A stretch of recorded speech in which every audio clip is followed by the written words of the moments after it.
Hello friends, welcome to learn services. This is Ram Soni. आज हम discuss कर रहे हैं मध्य प्रदेश पीएससी का 2024 प्रीलिम्स एग्ज़ाम जो हुआ है उसको ऑफिशियल आंसर की के साथ डिस्कस कर रहे हैं। मध्य प्रदेश पीएससी ने अपनी ऑफिशियल आंसर की रिलीज़ कर दिया है, तो इसको हम डिस्कस कर रहे हैं। जहाँ भी आपको लगता है डिस्प्यूट हो सकता है, आप लोग नीचे कमेंट करके ज़रूर बताएं। साथ में रेफरेंस भी डिस्कस कर दीजिएगा, जिससे हम एक सेपरेट डिस्कशन उस पर कर सकें। हालांकि अपनी तरफ से भी हम लोग प्रॉपर तरीके से एनालिसिस करेंगे भी, लेकिन पहले इस प्रोविजनल आंसर की के बारे में ए टू जेड डिस्कस कर लिया जाए।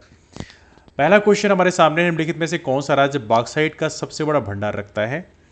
और हालांकि इंटरेस्टिंगली एमपीपीएससी जो है इस बार वापस से बड़ा टेढ़े मेढ़े तरीके से उन्होंने रिजल्ट वो आंसर की दिया है, सीक्वेंस फॉलो नहीं किया है, but any way that's fine.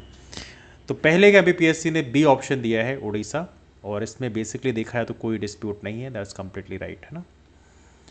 अगला क्वेश्चन हमारे सामने, निम्नलिखित में से वर्ष 2021-22 में भारत के कौन सा राज्य चावल का सबसे बड़ा उत्पादक रहा है। तो यहाँ पे एमपीपीएससी ने इसका सही आंसर माना है डी, पश्चिम बंगाल। वेस्ट बंगाल चावल का सबसे बड़ा उत्पादक राज्य रहा है, एंड दैट्स राइट। एमपीपीएससी ने इस आंसर की में एक क्वेश्चन को डिलीट कर दिया है, जिसमें अवरोही क्रम वाला क्वेश्चन था। 7th नंबर क्वेश्चन आप देख रहे होंगे यहाँ पे, लुक एट दिस वन। पर्वत चोटियों का मिलान करना था, हालांकि इसको डिस्कस करेंगे अभी। तीसरा क्वेश्चन हमारे सामने है, निम्नलिखित में से कौन सा कथन सही नहीं है। और इसका एमपीपीएससी ने सी ऑप्शन माना है, एल नीनो घटना प्रतिवर्ष होती है, तो इसको हम लोगों ने भी डिस्कस किया था। तो सी ऑप्शन यहाँ पे ऐसा ऑप्शन है जो इसमें सही नहीं है, इसलिए ये ऑप्शन सही माना जाएगा, है ना।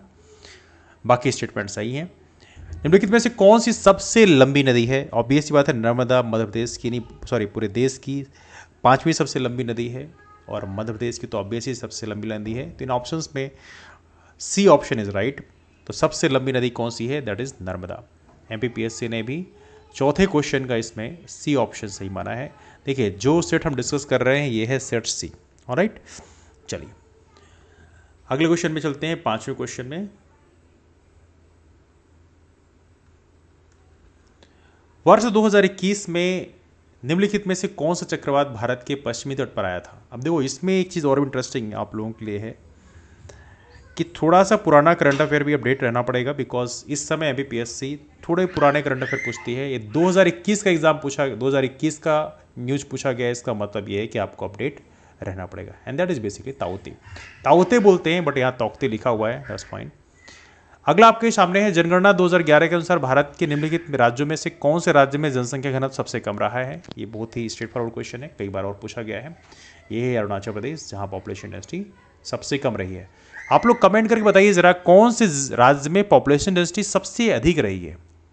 एनीवे, 7th क्वेश्चन हमारे सामने है, जिस क्वेश्चन को डिलीट कर दिया एमपीपीएससी ने। यहाँ पे देखिए, तो यहाँ पे लिखा है, निम्नलिखित में से पर्वत चोटियों को उनकी ऊंचाई के आधार पर अवरोही क्रम में क्रमबद्ध कीजिए। अब देखो, इसको डिलीट क्यों कर दिया गया है, बिकॉज हिंदी मीडियम में अवरोही लिखा है, अवरोही का मतलब होता है घटते क्रम। उस हिसाब से सही आंसर कौन सा होगा, ए वाला ऑप्शन होगा। ऑब्वियस सी बात है, चूंकि अनाई मोदी सबसे ऊंचा है, फिर उसके बाद बाकी हैं। लेकिन इंग्लिश मीडियम में इसी को एसेंडिंग ऑर्डर लिखा हुआ है। क्या लिखा हुआ है, एसेंडिंग ऑर्डर। वैसे देखिए तो एमपीपीएससी बोलती है कि जो हिंदी माध्यम है उसको सही माना जाएगा, लेकिन ये हिंदी माध्यम और अंग्रेजी माध्यम का इशू नहीं है, ये कंप्लीट बिग चेंज है, मतलब पूरा फॉर्मेट ही चेंज हो गया। यदि कोई हिंदी मीडियम से लगा रहा है तो उसका ए ऑप्शन लगेगा, यदि कोई इंग्लिश मीडियम से लगा रहा है तो उसका डी ऑप्शन लगेगा। इसलिए इसमें एक बड़े चेंज होने के कारण फाइनली एमपीपीएससी ने इस क्वेश्चन को डिलीट कर दिया है। तो इस क्वेश्चन की बात करें, एमपीपीएससी ने इसको ऑफिशियली डिलीट कर दिया है, तो इसको आप ध्यान रखिएगा, ठीक है। चलिए अगले क्वेश्चन में लेते हैं। 8वां क्वेश्चन हमारे सामने है, निम्नलिखित युग्मों का मिलान करते हुए सही कूट की पहचान करना है आपको, है ना।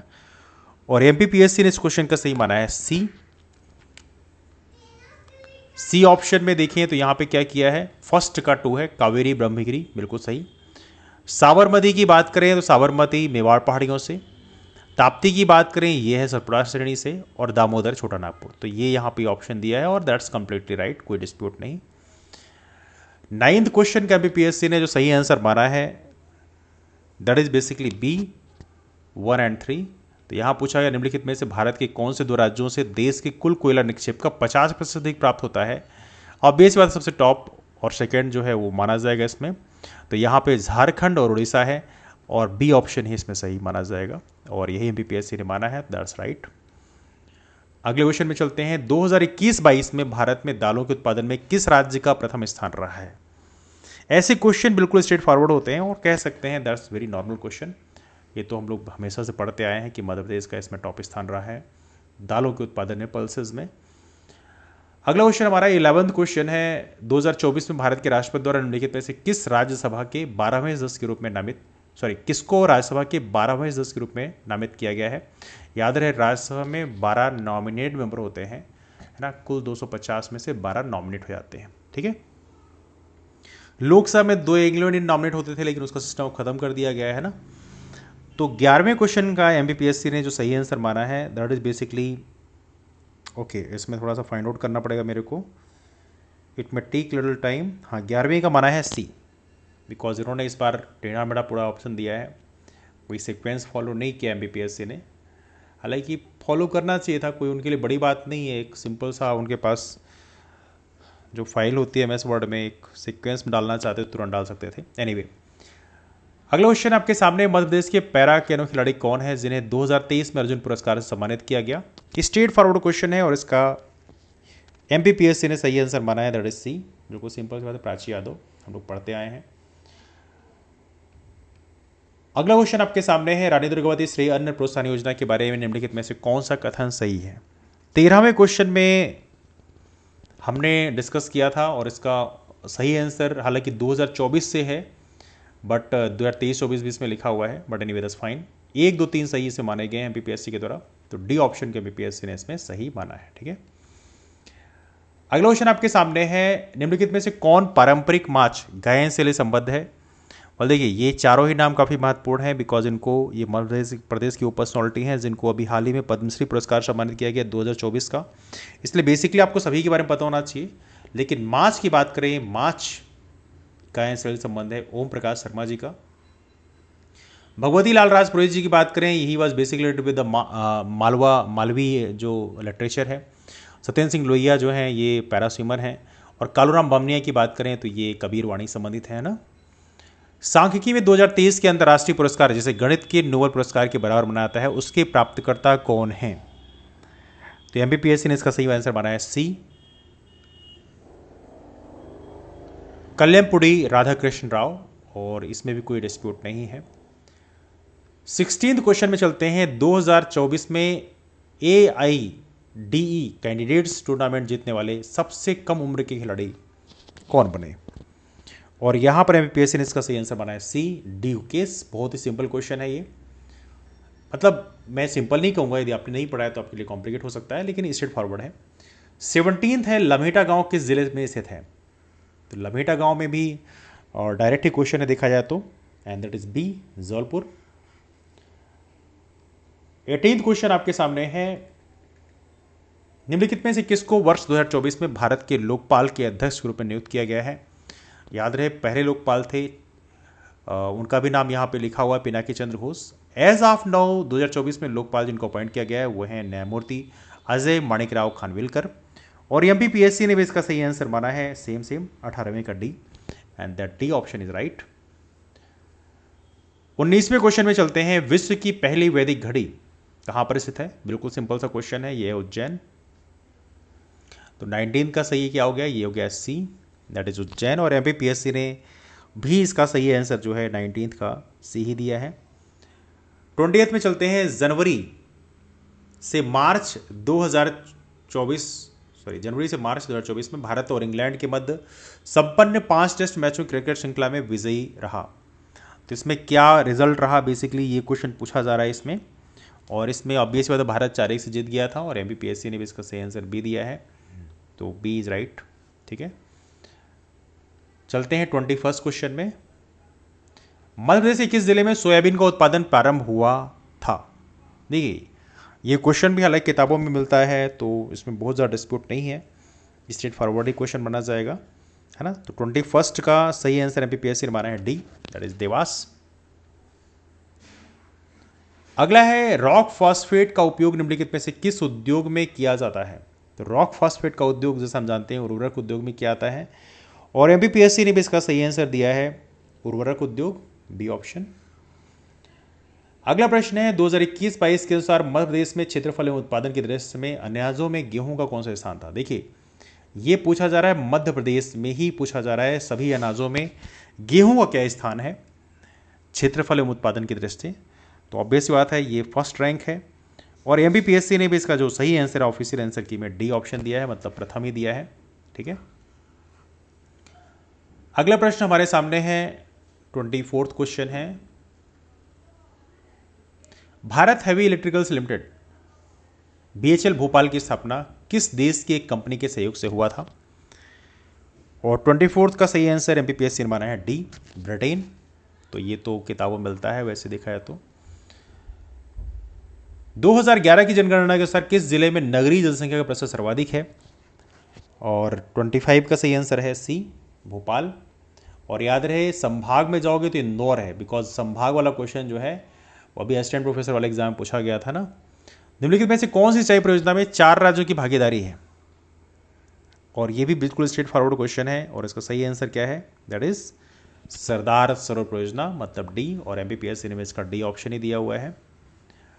27 में चलते हैं, मध्य प्रदेश के दक्षिण पूर्वी भाग में अधिकांश वर्षा किसके द्वारा होती है। और यहाँ पे इसका सही आंसर एमपीपीएससी ने माना है, that is basically B, monsoon की बंगाल खाड़ी शाखा से। तो इसमें भी कोई डिस्प्यूट है नहीं। वैसे मध्य प्रदेश के पूर्वी भाग और दक्षिण पूर्वी भाग दोनों में ही मानसून की बंगाल खाड़ी शाखा है उसी से ज़्यादा बारिश होती है। मध्य प्रदेश में काली मिट्टी का निर्माण किस चट्टान के द्वारा होता है। ये भी स्ट्रेट फॉरवर्ड है, बेसॉल्टिक रॉक से होता है, तो ये है बेसॉल्ट। और एमपीपीएससी ने भी 28वें का सही आंसर बनाया सी। मध्य प्रदेश में बांस का राष्ट्रीयकरण कब हुआ है। तो 29 क्वेश्चन का एमपीपीएससी ने सही आंसर दिया सी, 1973। और रिसोर्सेज में भी यही मिलता है बेसिकली। विंध्यन स्कार्पलैंड का दक्षिणी भाग क्या कहलाता है। तो 30th क्वेश्चन में कुछ जगह डिस्प्यूट रेज कर रहे थे लोग कि अमरकंटक प्लेटो हो सकता है, लेकिन एमपीपीएससी ने भांडेर पठार को इसी माना है। वैसे भांडेर की संभावना ज़्यादा है क्योंकि भांडेर ही विंध्यन स्कार्पलैंड का पार्ट है। बाकी अमरकंटक की बात करें तो कुछ किताबों में ऐसे मिलता है कि अमरकंटक में जो हमारी विंध्यन रेंज है और सतपुड़ा रेंज का मीटिंग पॉइंट भी बोला जाता है कई बार। बट यहाँ पर एमपीपीएससी ने सी ऑप्शन को ही सही माना है। अभी देखते हैं उसमें वो रिसोर्सेज जो हैं हमारे पास में उसके साथ हम कोट कर सकते हैं, क्लेम भी कर सकते हैं यदि आप लोगों ने लगाया है तो। ट्विटर के संस्थापक कौन हैं।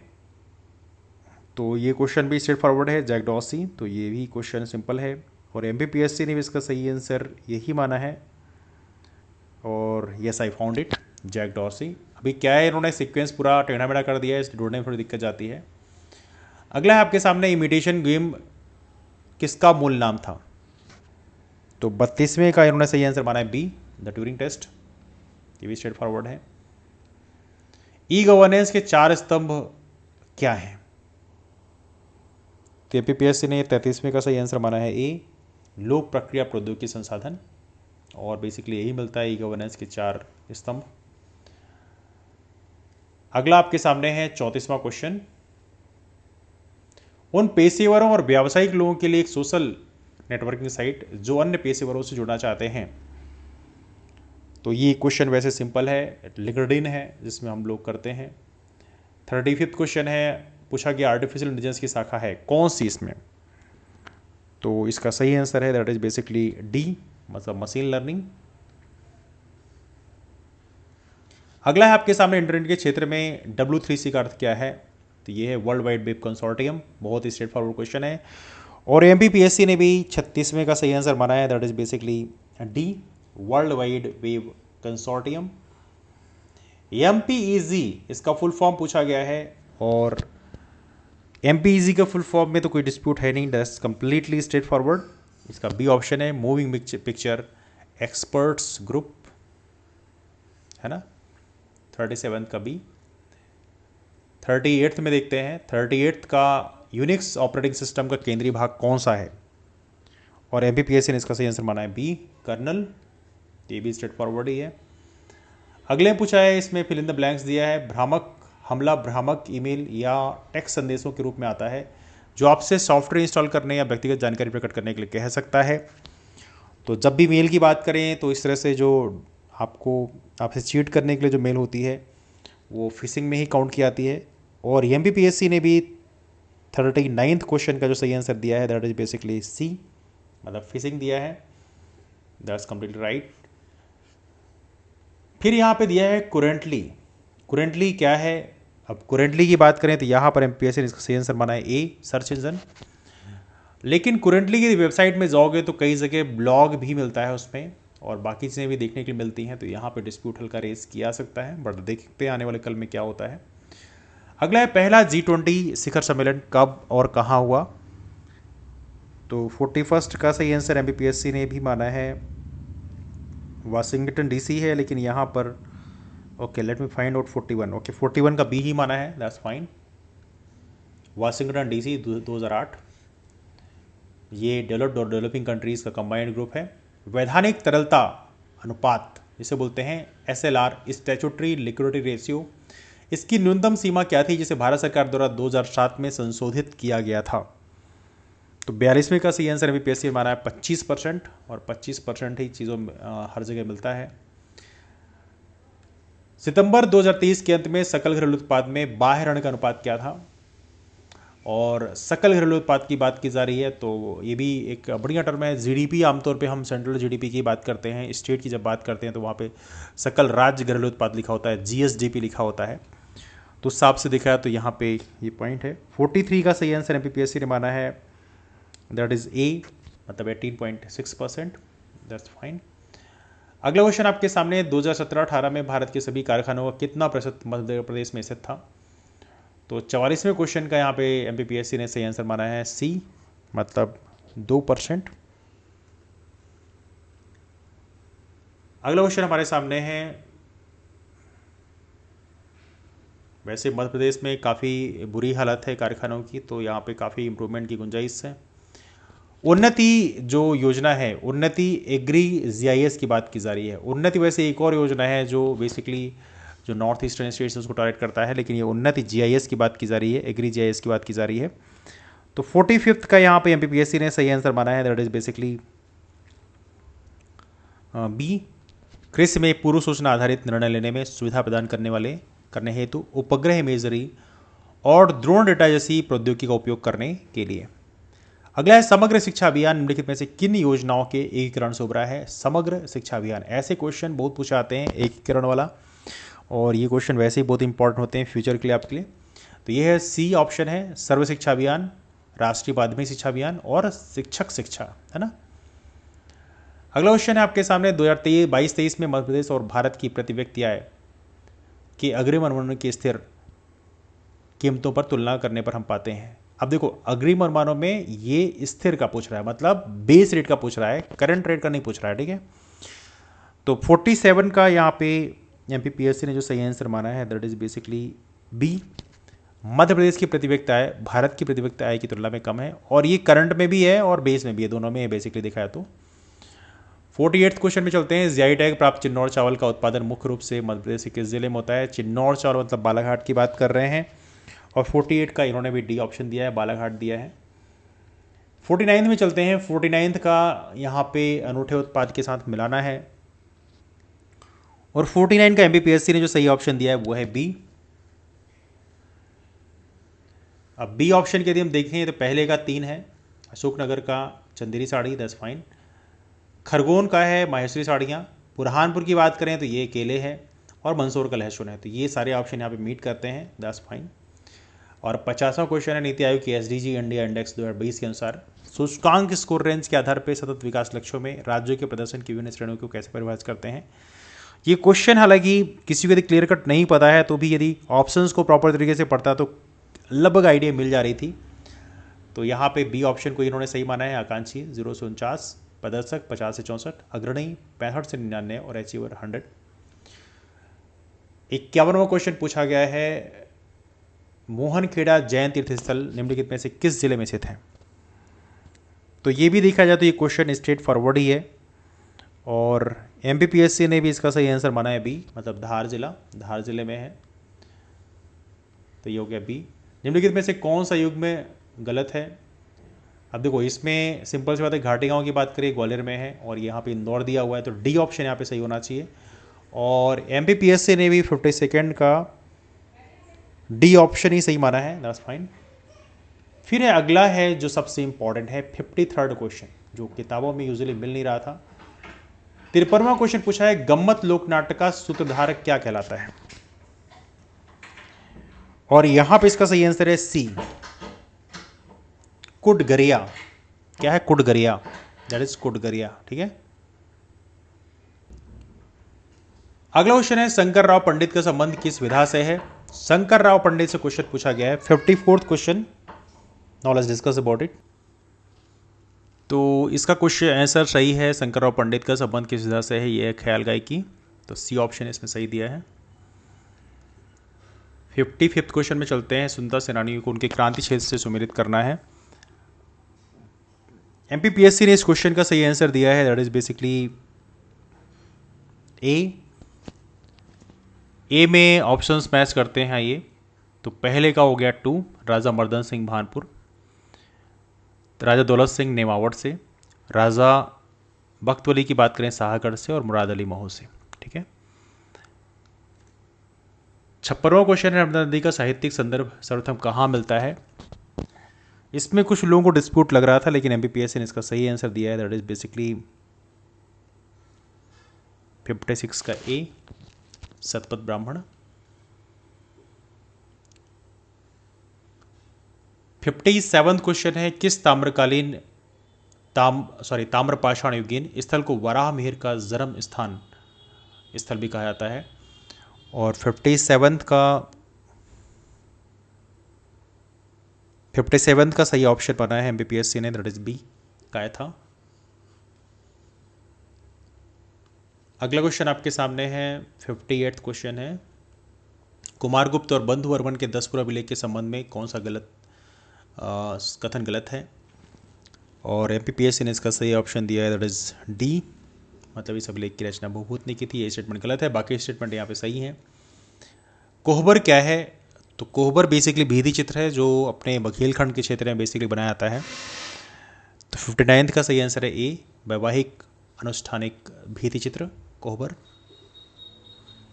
अगला है यशोधर्मन के सौंदनी अभिलेख के रचयिता कौन है।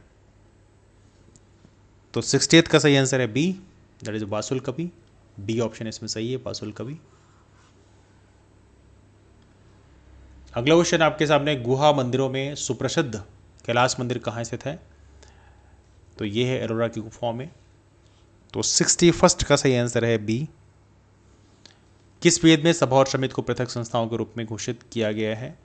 अब देखो इस क्वेश्चन में डिस्प्यूट लोग रेज कर रहे हैं, क्योंकि ऋग्वेद में भी सभा और समिति के बारे में जिक्र अलग अलग किया गया है, लेकिन एमपीपीएससी ने, चूंकि आप लूसेंट पढ़ोगे तो वहाँ पे लिखा होगा कि उसमें ये प्रजापुत्री जो है सभा और समिति को बोला जाता है।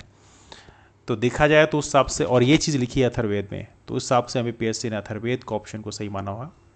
तो 62nd का हो गया सी, एमपीपीएससी ने इसके सही आंसर को माना है सी। अगला है आपके सामने 63rd है क्षत्रिय वर्णों के उपनयन संस्कार में किस मंत्र के संपादन का प्रावधान था। और 63rd का सही माना है डी, सॉरी 63 का सही आंसर माना गया डी, दैट इज त्रिष्टुभ मंत्र। डी ऑप्शन है पर एमपीएससी ने इसका माना है। ये शायद आप में से बहुत कम लोगों को जानकारी रही होगी शायद। निम्नलिखित में से कौन सा वेद सबसे अधिक प्राचीन है। तो ये स्ट्रेट फॉरवर्ड है, ऋग्वेद। तो 64 का हो गया आपका ए। 65 का हो गया अष्टांग योग के अंतर्गत किसे अंतरंग साधना कहा जाता है। तो ये है धारणा। तो ये भी स्ट्रेट फॉरवर्ड है, 3 चीज़ें हैं उसमें धारणा एक है। अगला क्वेश्चन आपका 66 क्वेश्चन है केशव चंद्र सेन को ब्रह्म समाज का प्रधान आचार्य किसने नियुक्त किया था। तो ये किया था देवेंद्र नाथ ठाकुर ने, और देवेंद्र नाथ ठाकुर ने ही इनसे आचार्य की पदवी वापस ले लिया था। तो 66 का सही आंसर है डी, और एमपीपीएससी ने भी, सॉरी 66 का सही आंसर डी नहीं बल्कि सी है, देवेंद्र नाथ ठाकुर, और एमपीएससी ने भी सी सही ऑप्शन बनाया है। गांधी जी ने किस आंदोलन के समय वेल्स के राजकुमार का बहिष्कार करने का आह्वान किया था। और इसका सही आंसर एमपीएससी ने माना है बी, असहयोग आंदोलन। हम लोगों ने भी इसी के लिए कहा था, नॉन कॉपरेशन मूवमेंट। के.एम. पणिकार ने किसके लिए कहा था कि वे आधुनिक भारत के सर्वप्रथम कूटनीतिज्ञ थे? इसमें लोगों को डिस्प्यूट था, अलग अलग कोचिंग इंस्टीट्यूशन अलग अलग चीज़ें बता रहे थे, और एमबीपीएससी ने इसका सही माना है गोपाल कृष्ण गोखले। सी ऑप्शन का एमबीपीएससी ने माना है 68 का सी। 69 में बंगला भाषा में रचित ऐतिहासिक उपन्यास दुर्गेश नंदिनी के लेखक का क्या नाम था? तो दुर्गेश नंदिनी की बात करें तो ये बंकिम चंद्र चटर्जी हैं, जो हम लोग डिस्कस करते हैं, और इसका एमपीपीएससी ने बी माना है, बंकिम चंद्र चटर्जी। अगला है मौर्यकालीन प्रशासनिक व्यवस्था में प्रदेशरा किस विभाग संबंधित है? तो प्रदेशरा की बात करें that is completely straightforward, हर जगह लिखा है न्याय विभाग, तो ये बी ऑप्शन एमपीपीएससी ने भी सही माना है। बिरहा किस आदिवासी जनजाति की महिलाओं का लोकप्रिय गीत है? तो बिरहा की बात करें ये अपने बघेलखंड में ज़्यादा चलता है, और उस हिसाब से हम लोगों ने कोल जनजाति के बारे में कहा था। एमपीपीएससी की बात करें तो एमपीपीएससी ने बिरहा जनजाति के बारे में जो सही आंसर दिया है, and that is basically just 1 second, late me find out. 71 का ए दिया है, इन्होंने 71 का ए दिया है, गोंड जनजाति को उन्होंने सही माना है, तो 71 का एमपीपीएससी ने सही आंसर माना है ए। जबकि बिरहा गायन जो है हमारे बघेलखंड अंचल में है, और बघेलखंड अंचल में कोल जनजाति निवास करती हैं, बट एनीवे एमपीपीएससी ने गोंड ऑप्शन सही माना है। 72वें क्वेश्चन की बात करें, इसमें डिस्प्यूट हम लोग रेज करेंगे, लेकिन अभी हम डिस्कस करते हैं क्वेश्चंस को केवल। मध्य प्रदेश सरकार द्वारा आदिवासी लोक व पारंपरिक कलाओं के लिए महिलाओं को कौन सम्मान दिया जाता है? तो ये सिंपल है, राष्ट्रीय देवी ललिता सम्मान, कोई डिस्प्यूट नहीं है इसमें, और एमपीपीएससी ने 72वें का सही आंसर बनाया है सी। भारतीय साहित्य में जनजातीय जीवन की सांस्कृतिक परंपरा और विशेषताओं पर लेखन के लिए कौन सा सम्मान दिया जाता है? एमपीपीएससी ने इसका माना है बी, वीर शंकर शाह रघुनाथ शाह राष्ट्रीय सम्मान, लगभग कई सोर्सेज में भी मिलता है। फिर है मध्य प्रदेश में आदिवासियों के लिए स्वरोजगार योजना किन के नाम से चल रही है? इस क्वेश्चन में डिस्प्यूट बिल्कुल रेज होगा, बिकॉज एमपीपीएससी ने इसका सही आंसर माना है दैट इज बी, तांटे भील, लेकिन ऑफिशियल जो वेबसाइट है मध्य प्रदेश सरकार की, उसमें बिरसा मुंडा स्वरोजगार योजना लिखा मिलता है, इसलिए इस क्वेश्चन में डेफिनेटली डिस्प्यूट रेज होगा, वो हम लोग अलग डिस्कशन करेंगे उसमें। अगला है जनजातीय कार्यविभाग प्रकाशन प्रतिष्ठान है वन्या, इसका स्थापना वर्ष क्या है? 75 का सही आंसर माना है एमपीपीएससी ने डी, दैट इज 1980, और 1980 मिलता है हर जगह, बट ऑब्वियस बात है, तो इसमें कोई इशू नहीं है। अगला क्वेश्चन आपके सामने है, महानायक टंडन मामा किस आदिवासी जनजाति से संबंधित हैं? तो ये भील हम लोगों ने डिस्कस किया था, एंड एमपीपीएससी ने भी इसका सही आंसर माना है भील। सुंदर सेनानी रघुनाथ सिंह मंडलोई किस जनजाति से संबंधित हैं? तो 77 का सही आंसर हम लोगों ने भीलाला कम्युनिटी लिखा था, और भीलाला ही इसमें है। 78th क्वेश्चन में डिस्प्यूट था, और भीमा जनजाति की बात करें तो भीमा जनजाति के बारे में हम लोगों ने कहा था कि ये गोंड जनजाति के सब ट्राइब के रूप में मिलता है। तो भीमा जनजाति के लोग मध्य प्रदेश के किस जिलों में निवास करते हैं, क्वेश्चन पूछा गया है। कुछ कोचिंग इंस्टीट्यूशंस ने इसका रीवा और सतना लगाया था। एमपीपीएससी ने अपनी ऑफिशियल आंसर की में मंडला और डिंडोरी लगाया है, तो Mandla and Dindori is the right option over here according to MPPSC. स्वर्गीय श्री बादल भोई कौन थे? अब इसका सही आंसर एमपीपीएससी ने माना है सी, प्रसिद्ध आदिवासी स्वतंत्रता सेनानी, लेकिन कुछ लोग कहना है कि प्रसिद्ध आदिवासी समाज सेवी भी मिलता है इनके बारे में। एनीवे जो according to Madhya Pradesh government की ऑफिशियल वेबसाइट में कई जगह इनके बारे में आदिवासी स्वतंत्रता सेनानी भी मिलता है, और इन्हीं के चलते बादल भोई साहब के नाम पे जो छिंदवाड़ा में जनजातीय संग्रहालय है उसका नाम भी रखा गया है। एनीवे अगला क्वेश्चन है, 80वां मांडवरा त्योहार किसके द्वारा मनाया जाता है? और 80वें क्वेश्चन का सही आंसर माना है गोंड, गोंड जनजाति के द्वारा मांडवरा त्योहार मनाया जाता है, तो इसका सही आंसर हो गया आपका गोंड। 81st क्वेश्चन में चलते हैं, निम्नलिखित में से किस मामले में भारत के सर्वोच्च न्यायालय ने दोनों में संघर्ष की स्थिति में राज्य के नीति निर्देशक सिद्धांतों पर मौलिक अधिकारों की व्यापकता की घोषणा की है? 81st का सही आंसर एमपीपीएससी ने माना है दैट इज बी, मद्रास राज्य बनाम चंपकम दुराई राजन।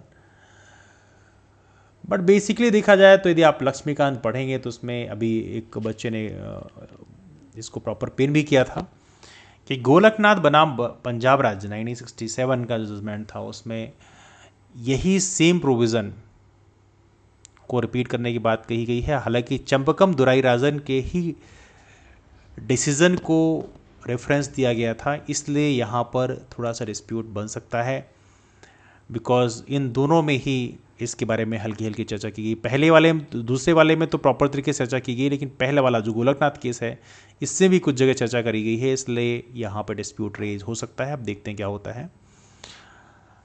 82nd क्वेश्चन की यदि हम बात करें, इसमें मैं थोड़ी सर्कल लगा देता हूँ बिकॉज जिन क्वेश्चन में हल्का डिस्प्यूट हो सकता है, हालांकि आप लोग भी कमेंट करके अपनी तरफ से बताएंगे तभी जाकर एक जॉइंट एफर्ट हम लगा सकते हैं।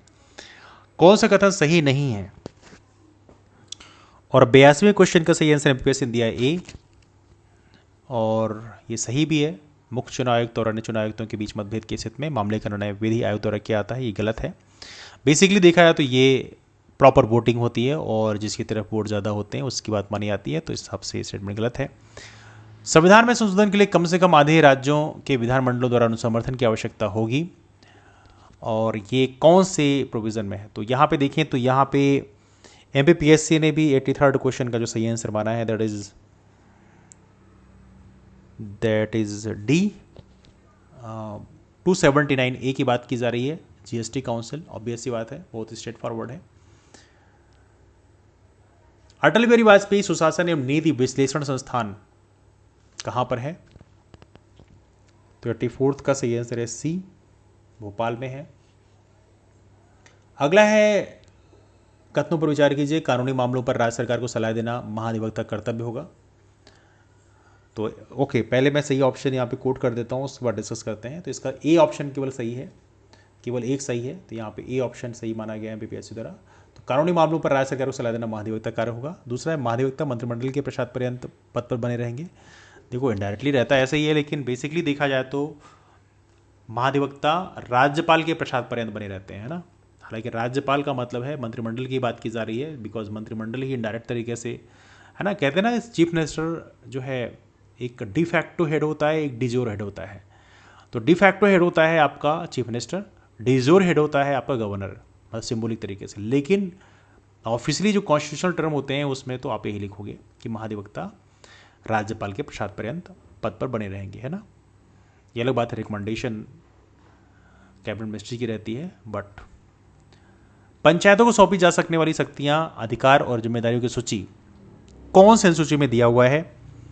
और 86 का सही आंसर जो है वो है ए, 11वीं सूची। बिल्कुल स्ट्रेट फॉरवर्ड क्वेश्चन है, कोई डिस्प्यूट नहीं, 11th शेड्यूल है। अगला क्वेश्चन आपके सामने है 87th क्वेश्चन। चलते हैं, निम्नलिखित में से कौन सा अनुच्छेद भारत के राष्ट्रपति द्वारा महाभियोग के बारे में बताता है? एंड दैट इज सी, बिल्कुल सीधा सीधा है, आर्टिकल 61। भारतीय संविधान के अनुच्छेद 76 के अनुसार राष्ट्रपति उस व्यक्ति को भारत का महान्यायवादी नियुक्त करेगा। अब देखो, भारत के महान्यायवादी की जब बात करते हैं मतलब सुप्रीम कोर्ट का जज बनने की जो योग्यता होती है वही महान्यायवादी की होती है, अटॉर्नी जनरल ऑफ इंडिया की होती है। तो 88th का यहाँ पे इन्होंने सही आंसर दिया है सी, दैट्स कंप्लीटली राइट, कोई डिस्प्यूट नहीं है।